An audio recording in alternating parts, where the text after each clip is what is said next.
اعوذ باللہ من الشیطان الرجیم بسم اللہ الرحمن الرحیم ربنا وابعث فیہم رسولا منہم یتلو علیہم آیاتک، اے ہمارے پروردگار تو ان میں انہی میں کا رسول بھیج دے، یتلو علیہم آیاتک جو ان پر آپ کی آیات کو تلاوت کرے، ویعلمہم الکتاب والحکمہ اور وہ ان کو کتاب اور حکمت کی باتیں سکھائے، ویزکیہم اور وہ ان کو پاک کرے، انک انت العزیز الحکیم بے شک آپ تو زبردست حکمت والے ہیں۔ یتلو یہ تلاوت سے مشتق ہے۔ تلاوت کے اصلی معنی اتباع کرنے اور پیروی کرنے کے ہوتے ہیں۔ اصطلاح قرآن حدیث میں یہ لفظ قرآن کریم اور دوسری آسمانی کتابوں اور کلام الہی پڑھنے کے لیے استعمال کیا جاتا ہے، کیونکہ اس کلام کے پڑھنے والے کو اس کا پورا اتباع کرنا یہ لازم ہے، ضروری ہے۔ قرآن مجید جس طرح سے اللہ تعالیٰ کی طرف سے نازل ہوا ہے، ٹھیک اسی طرح سے پڑھنا اس کو ضروری ہے، لازم ہے۔ اپنی طرف سے کسی لفظ یا کسی حرکات میں کسی قسم کی کوئی کمی بیشی کرنا تو یہ جائز نہیں ہے، یا تبدیلی کرنے کی کسی کو کوئی اجازت نہیں ہے۔ اور حکمت کا لفظ عربی لغت میں کئی معنی کے لیے آتا ہے۔ حق بات پر پہنچنا، عدل و انصاف، علم اور بردباری وغیرہ کے لیے یہ لفظ حکمت استعمال کیا جاتا ہے۔ حضرت ابراہیم علیہ السلام نے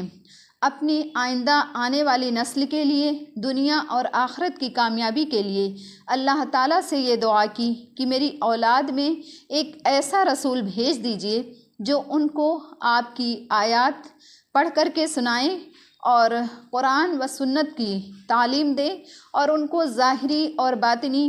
گندگیوں سے ان کو پاک کرے۔ اس میں حضرت ابراہیم علیہ السلام نے اپنی اولاد میں رسول ہونے کی اس لیے دعا کی، اول تو یہ اپنی اولاد کے لیے سعادت اور شرف ہے، دوسرے یہ کہ ان لوگوں کے لیے ایک فائدہ یہ بھی ہے کہ یہ رسول جب انہی کی قوم اور برادری کے اندر ہوگا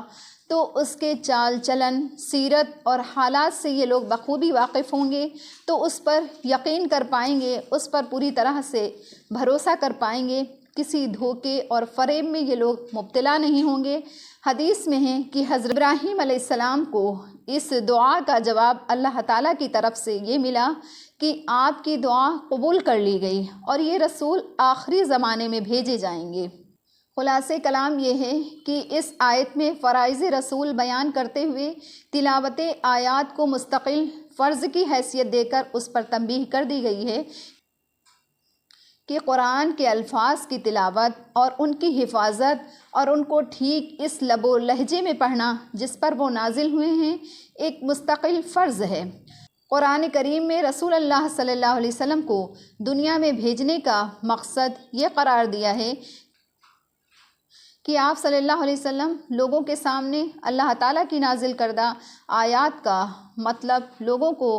بیان فرمائیں، لوگوں کو سمجھائیں اور حکمت کی باتیں لوگوں کو سمجھائیں، لوگوں کو بتائیں، اور لوگوں کو چاہیے کہ وہ قرآن اور حدیث کی باتیں سیکھیں اور اس پر عمل کریں۔ اللہ نے انسانوں کی ہدایت اور اصلاح کے لیے ہمیشہ ہر زمانے میں دو سلسلے جاری رکھے ہیں، ایک آسمانی کتابوں کا، دوسرے اس کی تعلیم دینے والے رسولوں کا۔ حضرت ابراہیم علیہ السلام نے جن مقصدوں کے لیے اللہ تعالیٰ سے دعا فرمائی اور رسول کریم کو ان کی تکمیل کے لیے اللہ تعالیٰ نے بھیجا، وہ تینوں مقصد آپ صلی اللہ علیہ وسلم کے عہد مبارک میں ہی پوری طرح سے کامیاب ہوئے۔ پھر آپ صلی اللہ علیہ وسلم کے بعد صحابہ کرام نے ان کو پوری دنیا میں عام کر دیا۔